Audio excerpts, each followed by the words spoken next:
Hello, welcome to 80 Days of Writing with yours truly, Alexis Marie Chute, author of Expecting Sunshine and Above the Star.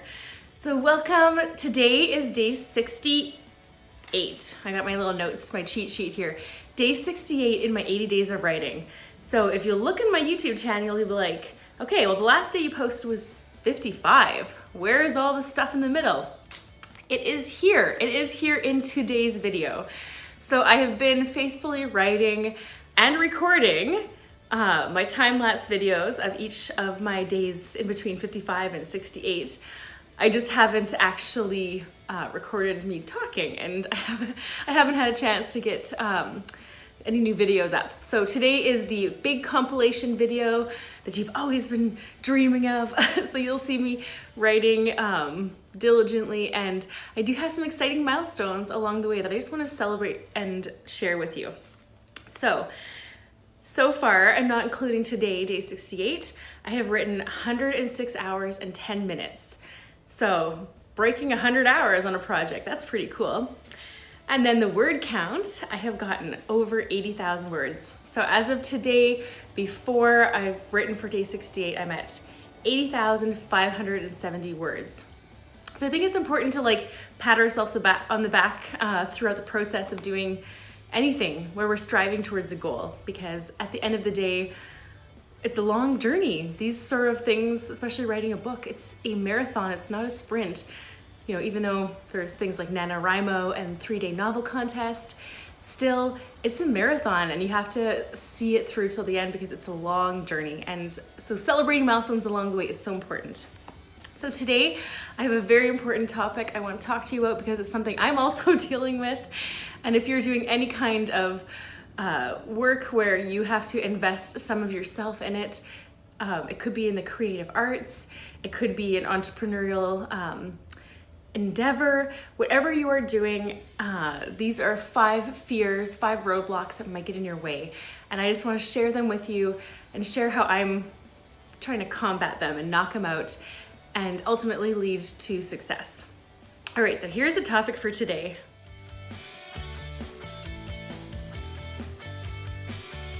So I'm gonna dive in. I've got 5. Here's number 1.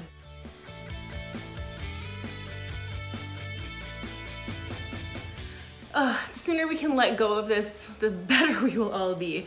I think perfectionist tendencies, they hold us back from the satisfaction of finishing, and that's how we have to look at it.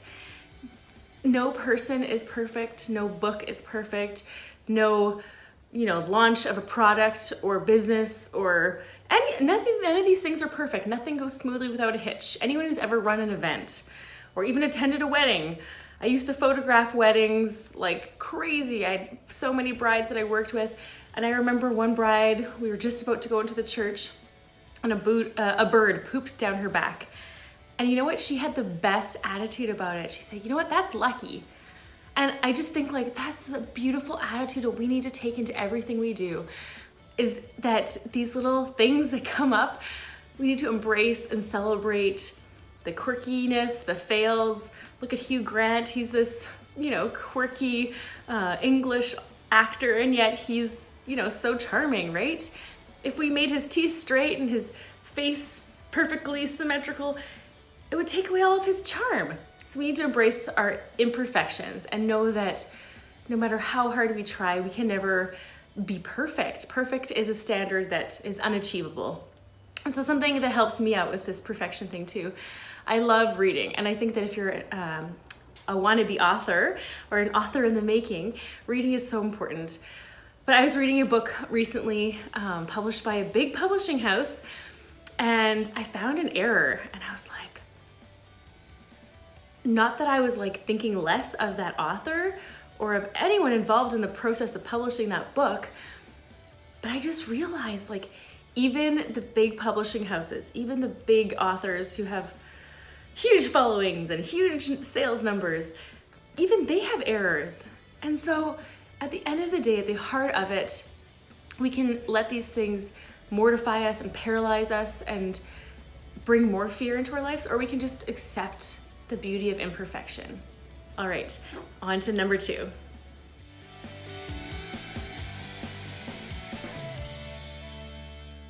finishing. Isn't that crazy? You'd think that there is a motivation to finish, but it's also a little bit scary to finish something, because it's like, am I going to be happy with it at the end? Am I going to have to go, for me writing a book, am I going to have to go and completely edit it and change everything about this story?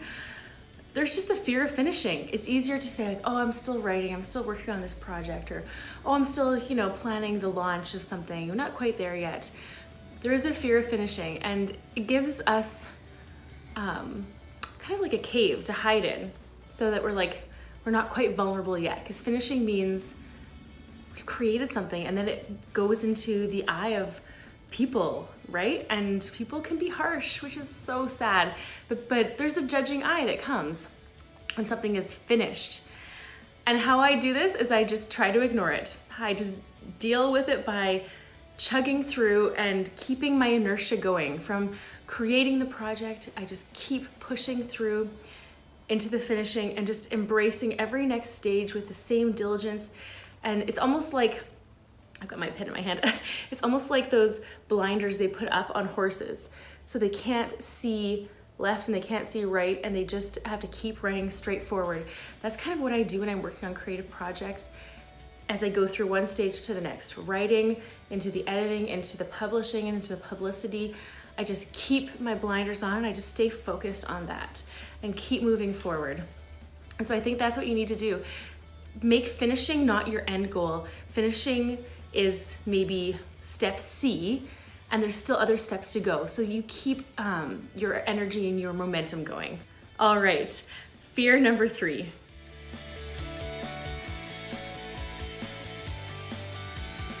I talked a little bit about failing in fear number 2, finishing. But failing, that's when you've put out whatever it is you're working on, your heart, your soul, your project, your product, your business, whatever it is you're putting out there. It's a part of yourself, and that can be terrifying because people criticize and judge. And you know what? There is a place for constructive criticism. There is a place for feedback that can make you better. And I think that's the mentality that we need to take going into any kind of opportunity where there is potential to fail. Like publishing a book, there is no guarantee that everyone will like it. And even if it's the best book in the world, which goes back to fear number 1, perfection, it's never going to be the best book in the world. So there is this attitude that we can take where we're going to learn from no matter what feedback comes. So failing, we don't even have to think about it as failing. It's learning. And so somebody who doesn't like my book will give me feedback in terms of reviews or comments or whatever. And I try to guard and protect my heart. And I listen to that and I take it in and I think, okay, what can I learn from it? But I also don't take it into the place where I'm feeling personally judged, because that gets to be destructive. Okay, fear number 4.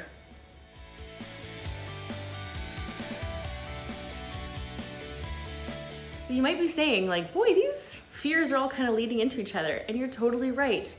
You go from perfection, I got my list here, perfection to finishing to failing to what's next? What's next? What are you gonna do? And I definitely felt that way after I published Expecting Sunshine. It was like, I was excited for what was next, but it's also this I had just finished a massive project that I worked on for 5 years. And how do you go on to something else? And can it be as successful? Can it be as fulfilling? And all these different things. What's next? The fear of what's next. I do know that Elizabeth Gilbert wrote and has spoken about this topic, after her success with Eat, Pray, Love, the book and the movie. It was what's next? What is she gonna do next? And how do you top that? And how do you just pour out of yourself into something that, how can it ever live up to what came before? So what next? That idea, that fear, I really personally combat that, but by always having a few ideas spinning around in my head. I have journals like this. This is actually one of my own, my 8th Island adventure journals. I have these that I take notes in, and I have ideas and I write down quirky dreams, and I'm always sort of thinking and percolating so that when the time comes for what is next, I have ideas, I have a place to start. And it's not a place of fear, it's a place of empowerment and a place of adventure and novelty because it's something new. All right, so finally, fear number 5.